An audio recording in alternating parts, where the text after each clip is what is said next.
Farm. Family. Community. This is Midwest Farm Weekly. Good morning, I'm Elaine Wells, and thank you for joining us for Midwest Farm Weekly. In your news headlines, this week's rain is, of course, grinding field work to a halt. Farmers were making quick work of corn silage harvest, nearly wrapped up 7 days ahead of an average year. Corn for grain not maturing quite as fast. That harvest is 24% complete, and that puts it about 2 days behind an average year. The soybean harvest stands at 69% complete. That is 4 days ahead of average. Winter wheat is now 86% in the ground, with about 60% of that crop emerged. A repeat winner at the World Forage Analysis Super Bowl, Rodney Archer of Colorado was named Grand Champion Forage Producer for a second year in a row. Of local interest, Zerbal Dairy Farm of De Pere earned an award in the Quality Counts corn silage class, and the Grand Champion Baleage was awarded to Jacobs Hillview Dairy of Hilbert. When it comes to hay around the country, very little of it is pure alfalfa anymore. The National Hay Association says its members are exploring ways to make their stands more weather resistant. There's many varieties of hay. Not much hay is pure alfalfa. It depends on what part of the country that you mix it with.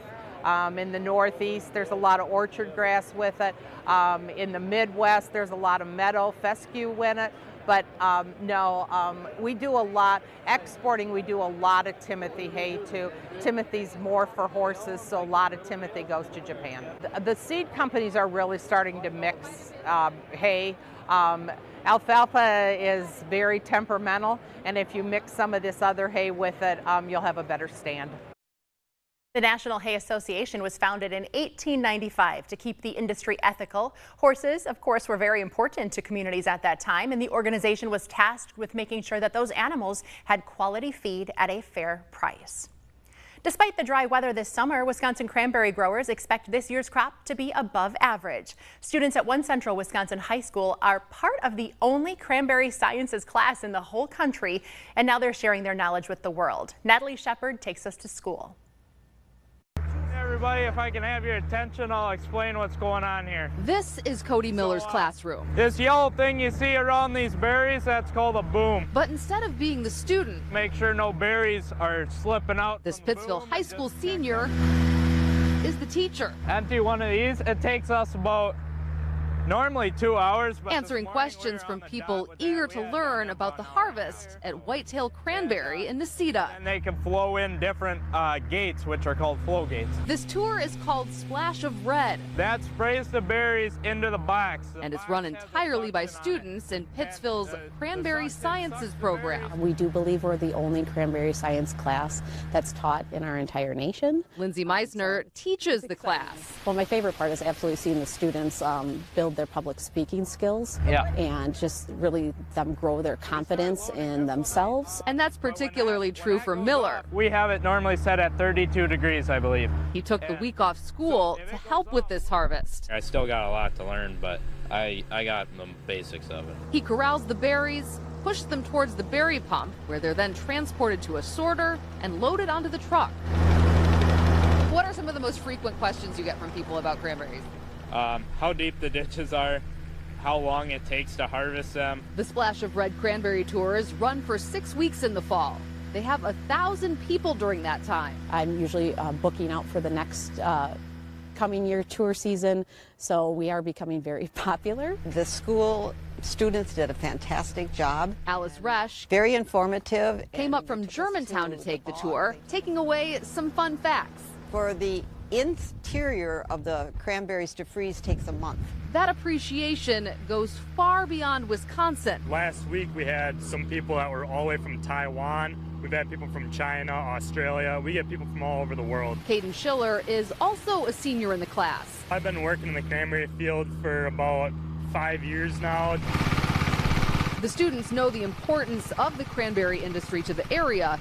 It's how Schiller spends his summers. On Monday, I'll be down in Toma, and then on Tuesday, I'll be over in Wisconsin Rapids, so I'm all over the place. Wisconsin produces just over 60% of our nation's cranberries, so extremely important. The work the students do during the semester sets them up for a potential career. They're trying to teach them to go into the workforce, and I think it's very interesting. The harvest, both beautiful and interesting, and a chance for students like Miller, As you can see, it's a little more smaller than those. to teach, learn, and grow. I have learned a lot from it. Wisconsin is, of course, the largest cranberry producer in the U.S. 2023 could be a banner year for wine. Cooler weather this summer has pushed back the grape harvest season on the West Coast. One winemaker in the Sonoma County region says a later harvest means the levels of sugar and acid are expected to be balanced, which should make for a tastier sip. So the 2023 collection will be bigger, more intense, and complex. The South Greenville Grange has served the community and surrounding areas for more than 100 years. Local 5's Bryce Oselin joined members of the Grange as they celebrated its expansive history. The South Greenville Grange is celebrating 150 years of service. The Grange was a way for farmers to meet.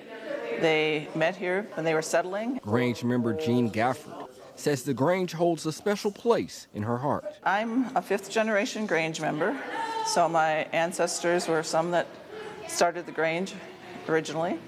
So that's why I'm involved, and I really want to keep this building going because it's got a long history in my family and in the community. Grange member Tony Minning says participating with the Grange allows the community to bond. Well, the history is rich. I think it's worth spending time in the community, and this was a milestone in the American history.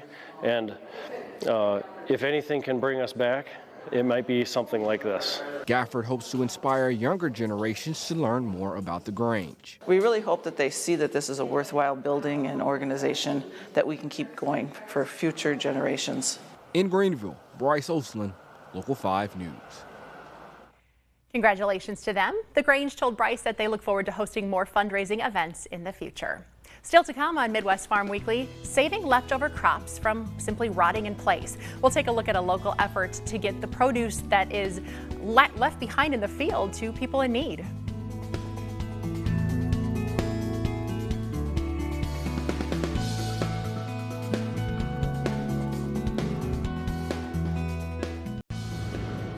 You've heard that old line, some like it hot. One farmer is making sure people can add a little spice to their kitchen. His business is called Fermented Fire.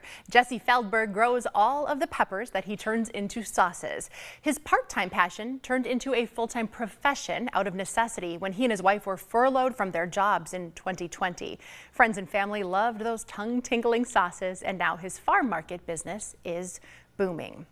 What you may not know is we have our own local hot sauce farmer named Mr. Burns. He is always dressed in a pepper costume when selling at local markets. This week on Local 5 Live, we learned how he's helping a local nonprofit give even more people in our community access to fresh local food. Rooted In started in June of this year. Our mission is to improve health and wellness through partnerships and seed-to-table programs. So earlier this year, I met Corey at the winter market on Military, and we've become very good friends. I've created a lot of recipes with his products, and I was invited over to his community garden plot in Green Bay, and I will let him explain why. Well, Corey, first of all, introduce us to Mr. Burns. We saw you at the local market, eye-catching booth. Tell us about your business. Well, thank you. I'm Mr. Burns. I make hot sauce, salsa, and barbecue. This really all began probably about 15 years ago with growing exotic super hots and peppers in general. And so I've always grown organically, and then a few years ago I got back into fermenting and making hot sauce and salsa. So and barbecue now. So basically all my hot sauces are fermented for a minimum of 3 weeks, and the idea is flavor. Not always super spicy though, right? No, Even though I have one, even my on. hottest one, which is Who Wants Smoke? It's in here somewhere. It'll set your mouth on fire and leave a smoky haze, but the idea is flavor. Personally, this is as hot as I need to go, but I have people that want hotter, so we are going a step up yet. Okay, so okay. I have one currently in under ferment. So. Okay. So the two of you are collaborating, Yes. and it's all to help the community and a food pantry in specific. Selena, talk about this process. Sure. So one of the programs for Rooted In is called Nourishment for All. Our office is located at Trinity Lutheran Church, and they have a food pantry there. So Corey and I are working together. We are going to be making salsa tomorrow. We aggregated a lot of local fresh produce, and that the salsa that we make will be used at the pantry at Trinity. Oh, how neat.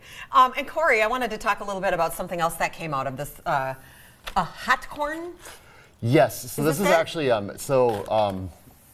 since I met Selena, she introduced me to Dawn from Freeze Dried Door County and a lot of other local vendors. But I had Dawn from Freeze Dried Door County. There's actually 3 local vendors here that produces this hot corn, I call it. She freezes dries my Fresno red garlic sauce. I send it down to Oshpop and Oshkosh, and then he puts it on popcorn. So it's a triple collaboration. Yeah, I'm pretty excited about it. That's neat. Now, the salsa, is this produce that, I don't want to say would have gone to waste, but are you guys using some extras to make this happen? We are. So actually tomorrow we are working with UW Extension Community Gardens Coordinator, and we will be visiting 10 garden sites and gleaning or collecting. I learned what gleaning was recently. All of the extra produce that will be left over after the gardens are closing. So yes, we will be sharing the numbers of how much we gather tomorrow, and I'm sure it's going to be thousands of pounds that would have otherwise gone to waste. Well, you just heard Chef Selena talk about gleaning crops. This growing movement is helping to tackle our food waste problem. The Environmental Protection Agency says uneaten food is the most common material filling U.S. landfills and incinerators. The EPA says those uneaten meals are enough to feed more than 4 times the number of Americans who are food insecure. CBS's Meg Oliver shows us a group bringing fresh produce from the farm to those in need. Under the baking sun, dozens of people work their way through fields in New York's Hudson Valley. Did you already search all the way over here? They aren't trained farmers. 3 of the really small leaves. Instead, volunteers bringing an ancient practice back to life. So what are you gleaning today? We are gleaning several kinds of greens: kale, collards, chard. Gleaning is the process of collecting leftover food and donating it to people in need. It dates back centuries, but has seen a resurgence in recent years, with nearly 300 organizations spearheading the effort across the U.S. There's just so much need for nourishing food in the hunger relief system. Martha Elder leads the way every Monday during harvest season, overseeing volunteers from the nonprofit Second Chance Foods. They pick and wash hundreds of pounds of produce to serve more than 300 families in the area. On an emotional level, knowing that you're helping feed so many people, what's that like? Yeah, I sit down to dinner at night with my family, and I appreciate knowing that other people are eating because of the efforts of our organization. Nationwide, almost a quarter of Americans struggle with food insecurity, yet 1/3 of the food supply is wasted each year. That's more than 130 billion pounds thrown away in grocery stores, restaurants, homes, and even farms. Everything we send out of our kitchen, we would want to feel proud serving in our own homes to our own guests. Kitchen volunteers combine collected crops with grocery donations to create more than 1,300 healthy dishes. People with children, veterans, senior citizens, just so many of our neighbors really struggle with especially nourishing food. One of those neighbors is 96-year-old Bob Buttiglione. The World War II veteran lives on a fixed income and relies on Second Chance Foods meals distributed from his church. What does that weekly meal mean to you? Oh, it means everything. This way I don't have to go out every day to buy my food. I'm Meg Oliver in New York's Hudson Valley. We also have an update from our local gleaning effort. Rooted In made 72 pints of salsa with those donations for the food pantry at Trinity Lutheran Church. And though rain put a bit of a damper on this week's garden collection, they were able to donate nearly 400 pounds of produce to the Salvation Army and Boys and Girls Club.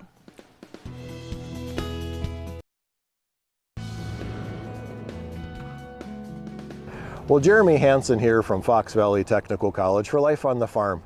Joining me today is Mary Fronick. Mary, thanks for joining me again for Life on the Farm. Yeah, thanks for having me, Jeremy. You know, you and me are part of a kind of unique event here at Fox Valley Tech today. Could you explain a little bit what we're doing? Absolutely. So today we really just took all of our agribusiness students out on an all-day field trip. We had 3 great stops. We started at Pine Breeze Dairy this morning, and this afternoon we are at CP Feeds and Country Visions in Wrightstown. And you said all of the agribusiness program. So what specifically, or who is actually here? Yeah, we have a lot of our agronomy students today and our animal science students. Right. You know, this isn't the only field trip or a tour that the agribusiness students take throughout the year, is it? Oh, absolutely not. As part of our technical training through our agribusiness programs, we get out into the industry several times throughout the semester. Right, and a result of this is most of the students actually need to have an internship to graduate the agribusiness program, correct? Yes, they do, yeah. So by doing these field trips and getting them out, they can kind of connect and start networking with potential internship locations and maybe long-term career plans. Wonderful. Thanks for the recap of what we're doing today, Mary, and I appreciate your time today. All right, thank you, Jeremy. And now joining me is Jared Van Aken. Jared, you know, thank you so much for joining me today and talking with me a little bit. You are one of our participants on our field trip at Fox Valley Tech today, correct? Yes, that is. And you know, tell me, what's your program of study? So I'm actually in two different programs right now. I'm in the Agribusiness Science Technology Animal Science program, and then also in the Agribusiness Science and Technology degree also. Wonderful. And you know, I just wanted to ask you some of your first impressions, you know, on some of the businesses that we've toured today. I think the first one that we went to was Pine Breeze Dairy. They had a very amazing facility there. They were taking care of their cows really good. Some of the technology that they put in there is really awesome. Country Visions also showed a lot of what they do also with the fertilizer, and then now with CP Feeds showing us the different type of feeds, how they do it, what trucks are coming in. Right. I think that, yeah. Right. So, you know, is this a valuable part of your day? Is it worth missing, you know, sitting in a classroom all day? I think it is. Definitely getting to see on both sides, especially being in animal science, but also seeing what the agronomy side also does too. Right, right. And you know, finally, Jared, you know, what is your future plans, or what would you like to be doing, you know, after Fox Valley Tech? So after Fox Valley Tech, I plan on finishing out my animal science degree in UW River Falls, and then after that, plan on moving out west, running herds, a few beef herds out there, but we'll see where it goes. This opens my eye to a lot more things too. Right, and plans can always change. You're right. Agreed. So Jared, thank you so much for your time today, and let you get back to the tours. And I really appreciate talking with you. Thank you. Appreciate you having me out. So for Life on the Farm, I'm Jeremy Hansen. Good morning. I'm Storm Team 5 meteorologist Alexa Staniak. As of Thursday, so far for the season, we have accumulated 25 inches of rainfall. We're a little bit below average still for this time of the year. Normally for this time, we would see 27.42 inches of rain, and we're below where we sat this time just a year ago. In the year of 2022, at this point, we saw almost 30 inches of rainfall. Now, since October 1st, we're still in a slight drought by about 2 inches. So we're 2 inches below where we should be for this time of the month here in Green Bay. About 2.5 inches above where we should be over in Wausau, and we are still seeing the extreme drought over in northeastern Iowa, continuing into our southwestern parts of the state. Minneapolis above average for now. But it is almost November. Normally our average high temperature for the month is only 43.5 degrees. Our average low temperature for the month of October is 28.9 degrees. And our average precipitation for the month of November is about 1.9 inches of rainfall. That's not including snow. And after a very rainy week that we just had, doesn't look like too much more is going to come through within the next 10 days. Could see some light passing flurries early this week, and then we do have a late week warm up. And we will accumulate roughly about a quarter to up to maybe a half of an inch of rainfall to come through between the next week to week and a half. Now, the Climate Prediction Center for the next 2 weeks has kept us right around average for rainfall, further to our south and west below normal, and then up to our north and west above normal for this time of the year. And we're going to get colder to wrap up the month of October, and then a nice warm up as we head into the next part of November. Cold for now, and then the Climate Prediction Center center does keep us in this below average category for temperatures. Looks like the Green Bay area could be close to average, but then up into our north and west, much colder. Hopefully we are starting to see a little bit of warmer temperatures come through, as it's going to be pretty frigid for Halloween. A chance for snow. Not looking forward to that one, but you know, it's that time of year again. No doubt some big changes though in our totals for next week's Midwest Farm Weekly. Our topsoil moisture probably no longer lacking. Yeah, and then the drought monitor will update. Yeah. Hopefully we'll be closer to where we should be as we start off November, and then things should be much better than what we saw for the summer for sure. All right, well, thanks for the update, Alexis, and thank you for joining us on Midwest Farm Weekly. Have a great day.